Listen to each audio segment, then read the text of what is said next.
from medieval manuscripts to medieval memes. Today, we talk about online medieval manuscripts. Hello and welcome to the Medieval Grad Podcast.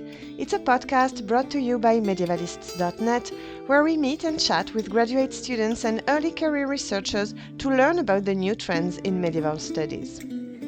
I'm Lucie Laumonier, a medieval historian and a podcast host, and today I'm talking with Suzette Van Haaren, a PhD candidate in art history at the University of Groningen in the Netherlands and at the University of St Andrews in the UK. Suzette recently defended her dissertation and is working on the corrections, and she's expecting to graduate in May 2022. Hello Suzette, thank you very much for being here. Hi Lucie, thank you for having me. This is great.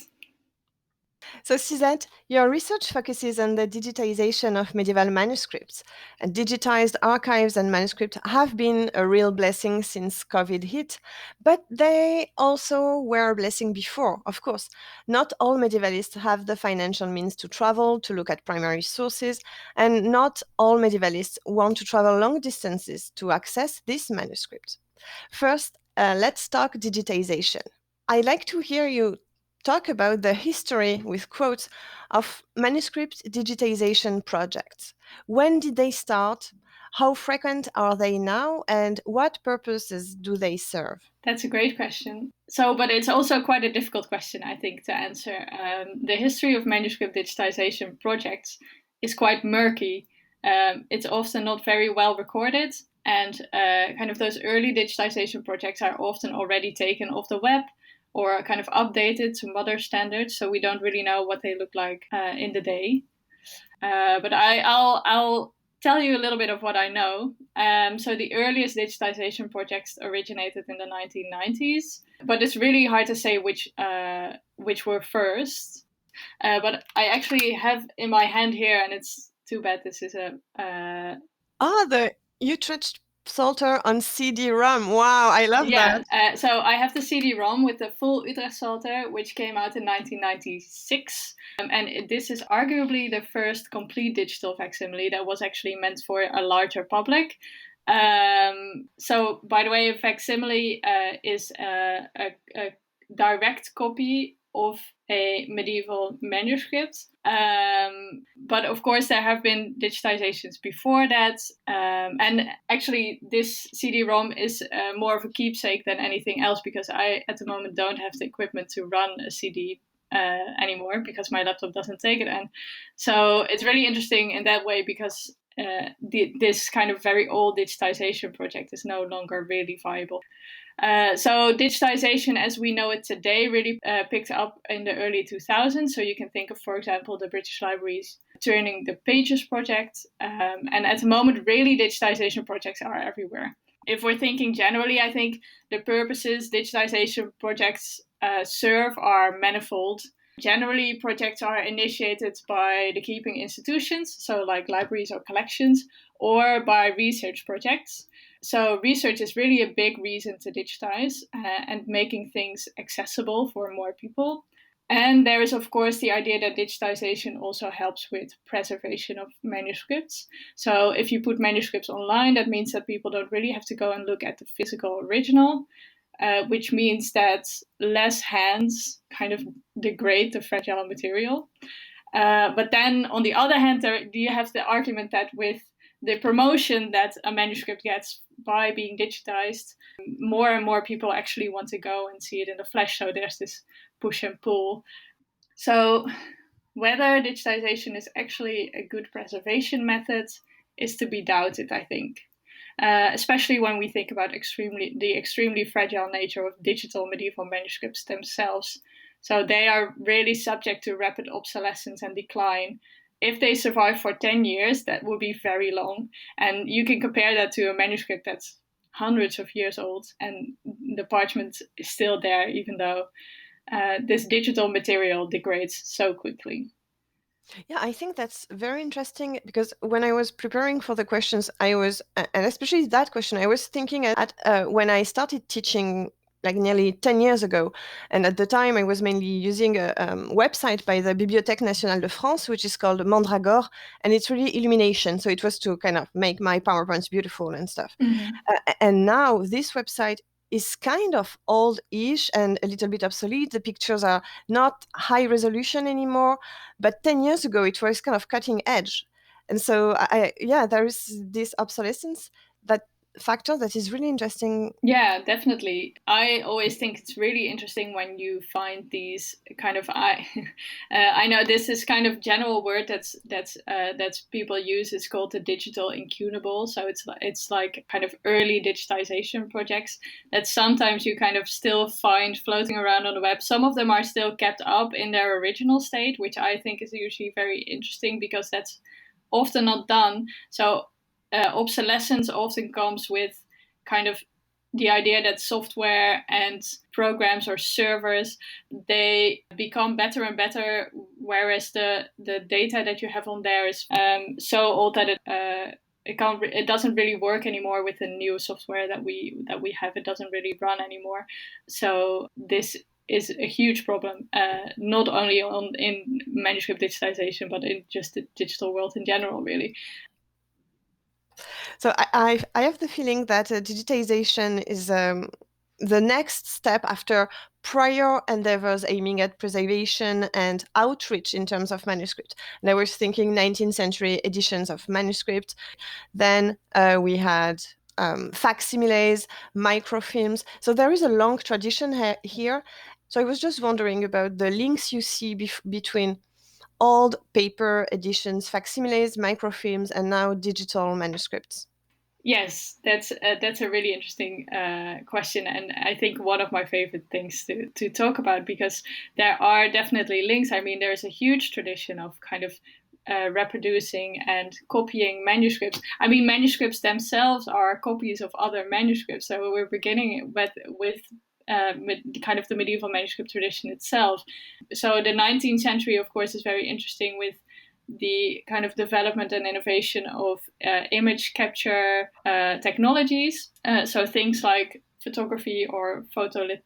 So the Utrecht Psalter is actually the very first medieval manuscript, as far as I know, that has been completely photographed.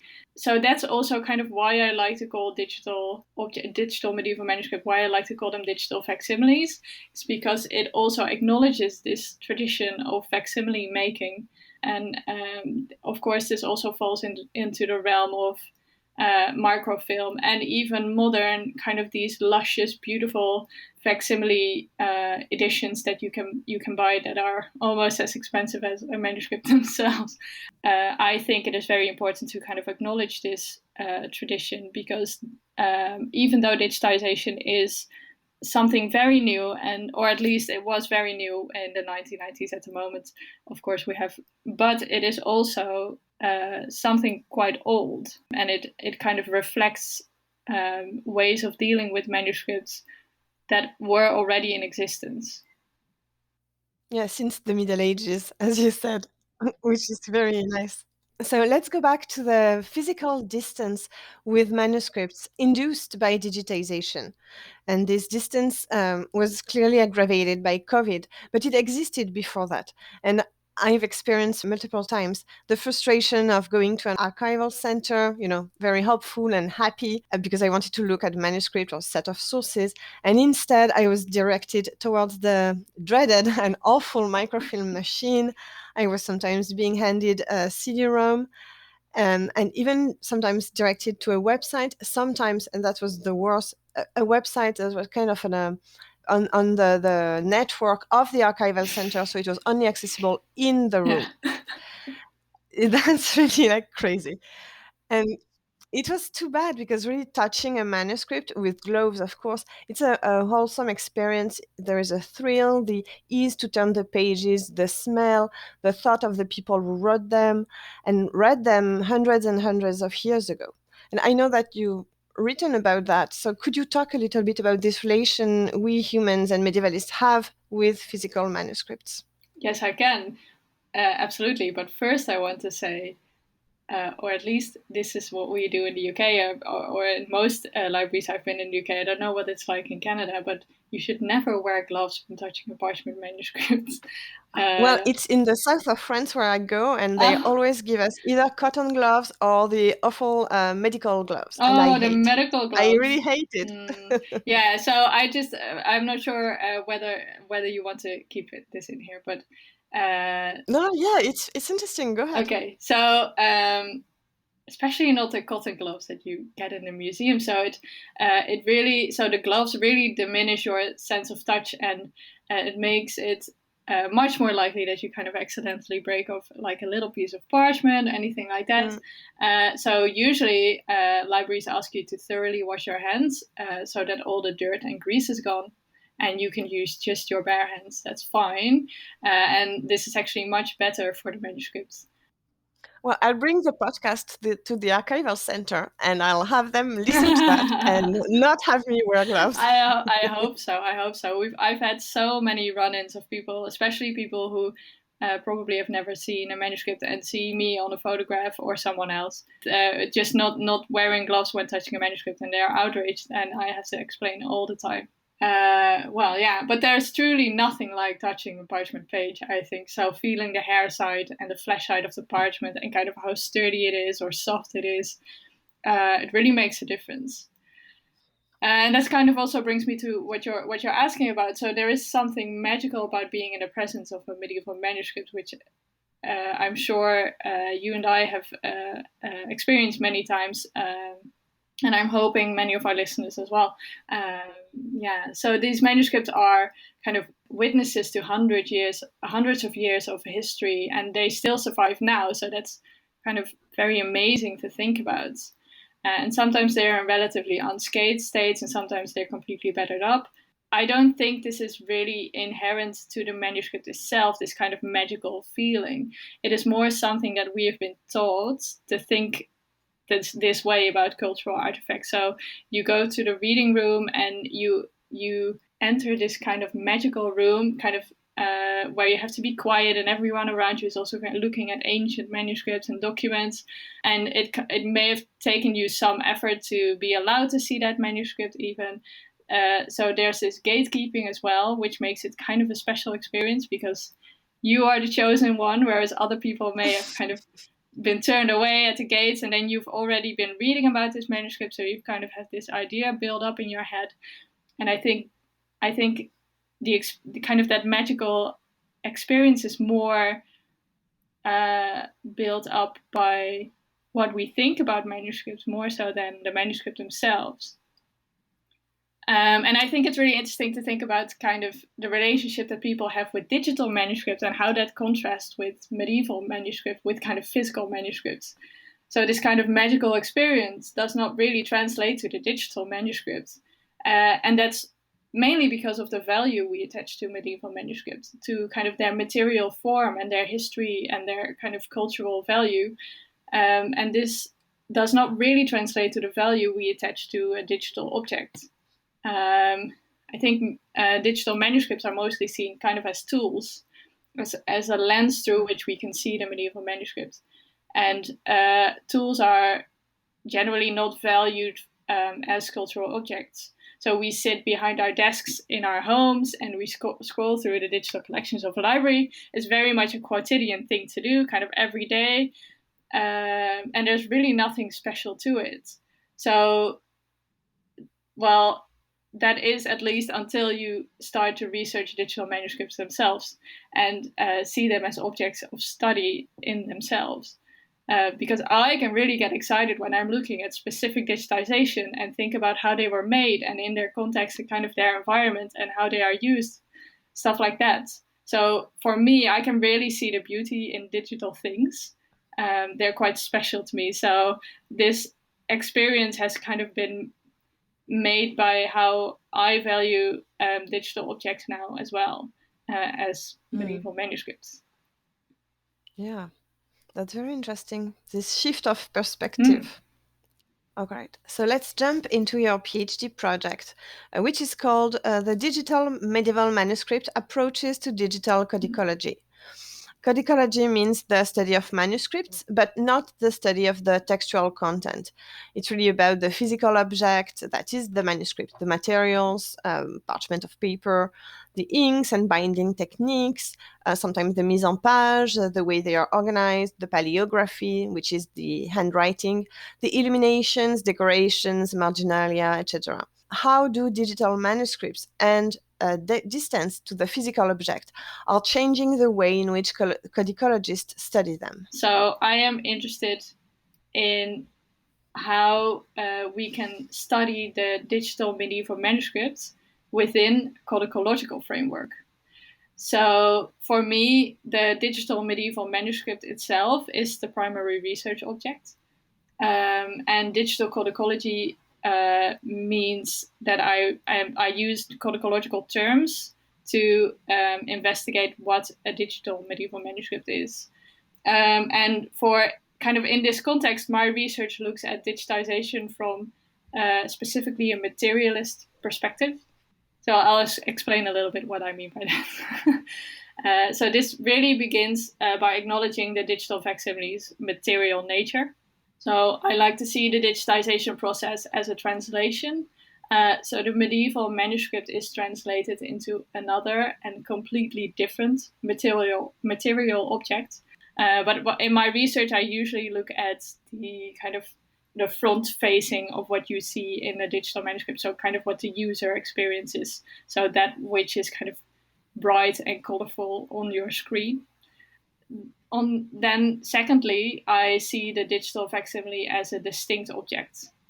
So it is quite the ontological troublemaker, I must say. And I could talk for hours about the relationship between medieval manuscripts and the digital reproduction, kind of how they relate to one another.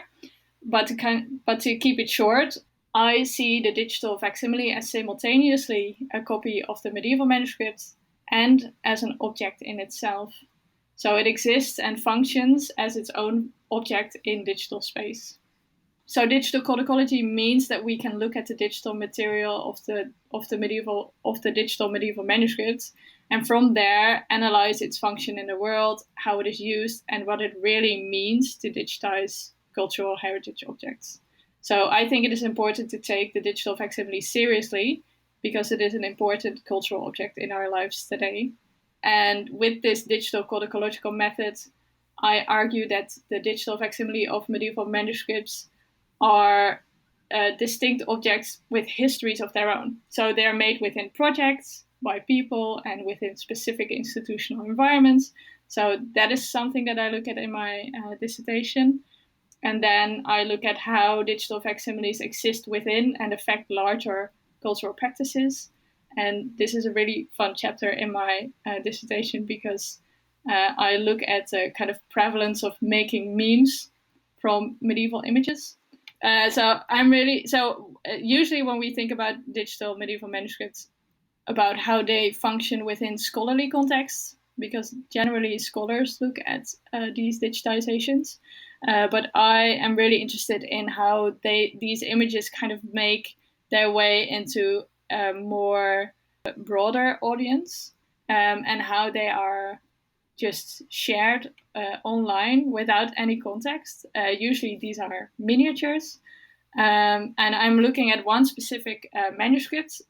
This is one of the Der Nature Bloemen manuscripts in National Library in the Netherlands.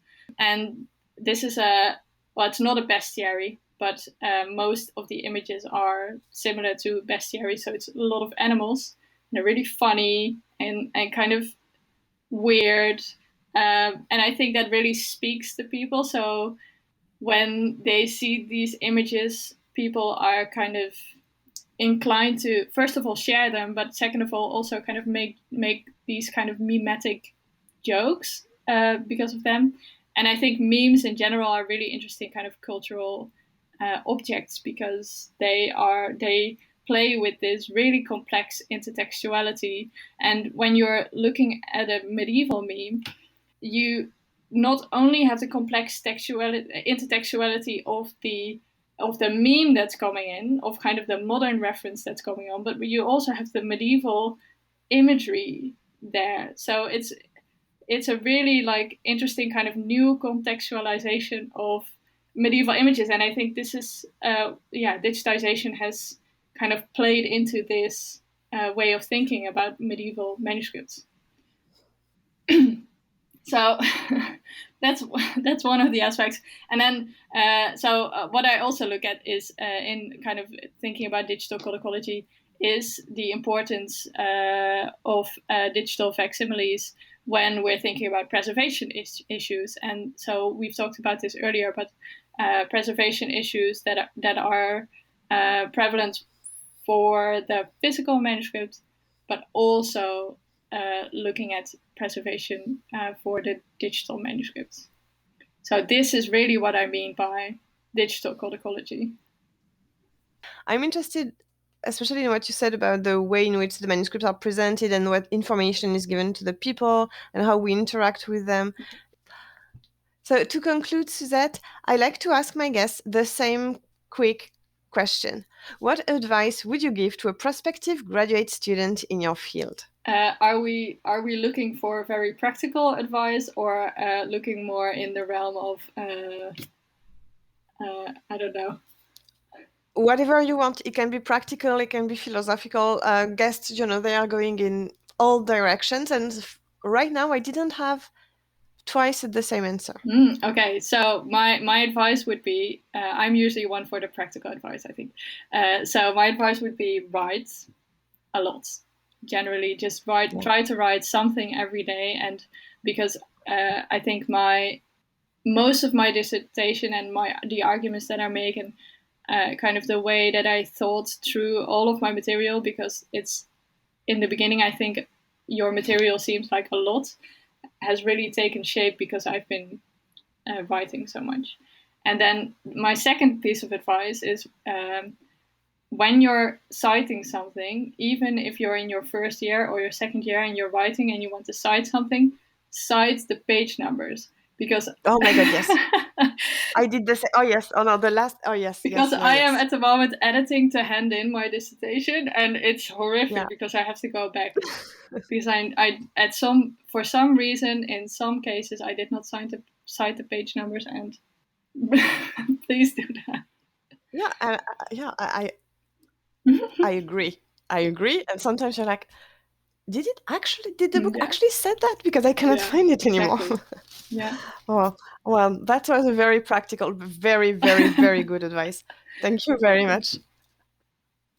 Okay, thank you very much, Suzette. It was very interesting. Thanks so much for having me. I had great fun.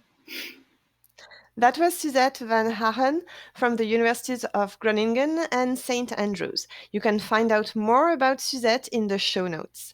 Stay with us because the episode isn't over yet. Let's bring in Peter Konieczny from medievalist.net. Hi, Peter. How are you? What did you think of the interview? Oh, well, she's talking about the people that are doing God's work, right? Yeah. Which is, creating these, digitization of manuscripts. And, first of all, I found it's very funny how, the early efforts are now like often it's really hard to access, right? I think I have a few CD-ROMs that I'm like sure I you don't have do. a CD. I don't with the manuscripts, but I have no way of playing them on my latest computers and stuff like that. So, but it's certainly one of the aspects that's of the Middle Ages that people really really enjoy, and like we often kind of post about like new online databases, and they get like tons and tons of visitors, right? Just people fascinated to find out that, hey, this manuscript is now online and I can check it out. So it was very cool to see like that's the kind of field she's kind of thinking about and working in. Absolutely. I think what's fun is also that it takes us back to the beginnings of the medieval world on the internet. And I mean, you've been there for a long time on medievalist.net. And I was also thinking, about, what's his name? Is it Eric Quackle? He was a professor, I think, in the Low Countries before moving to Canada. And he had a Tumblr page and that was viral, but it was like not the beginning of the internet, but maybe, I don't know, a good 10 years, 15 years ago, I would say, early 2000s.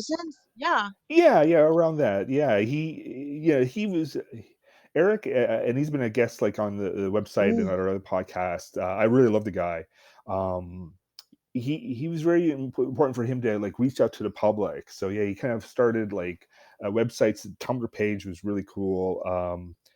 He's done a bunch of other stuff as well. So uh, it's kind of fascinating. Yeah, like like hey, how you bring out what you can tell the general public and say, hey, this is things you can learn about the Middle Ages. And like, of course, the best one was where like they found the cat's paws in a Yeah, oh manuscript. yes, I remember. Oh, cute that was, yeah.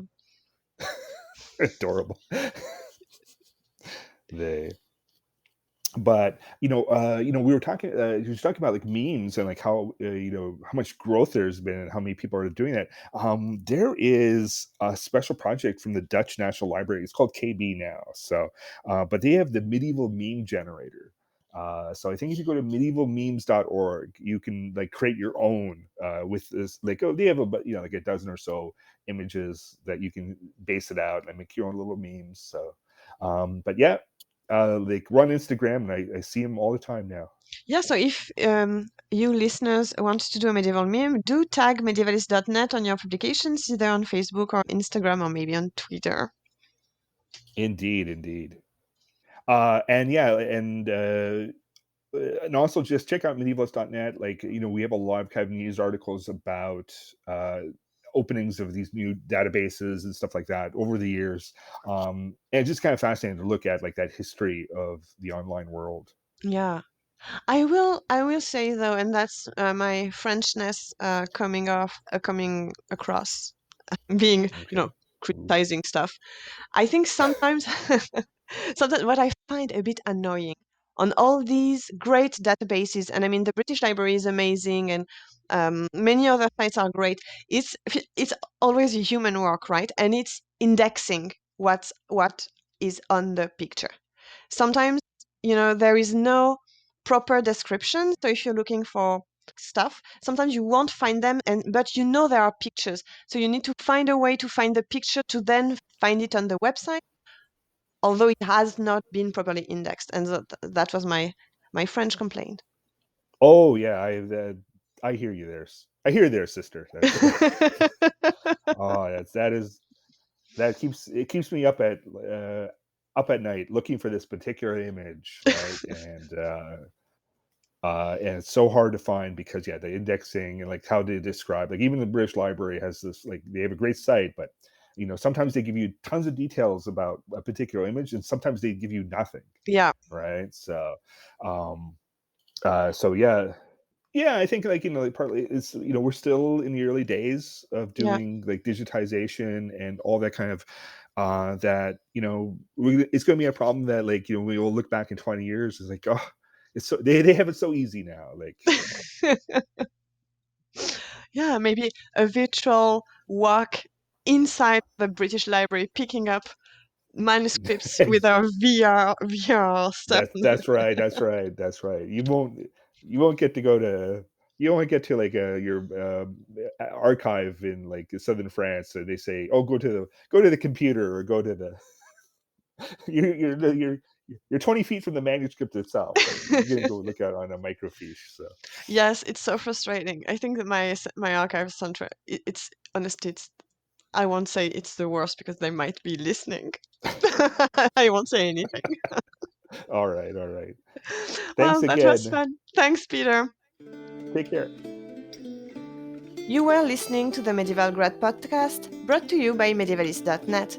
If you want to support us and this podcast, you can subscribe to our Patreon, patreon.com/medievalists. You can get a lot of great benefits on Patreon, including being able to hear these episodes early. We love doing this show and we really appreciate your help. I'm Lucie Laumonier. You can find me on Instagram at The French Medievalist, and you can look me up on academia.edu. Thank you for tuning in. Au revoir.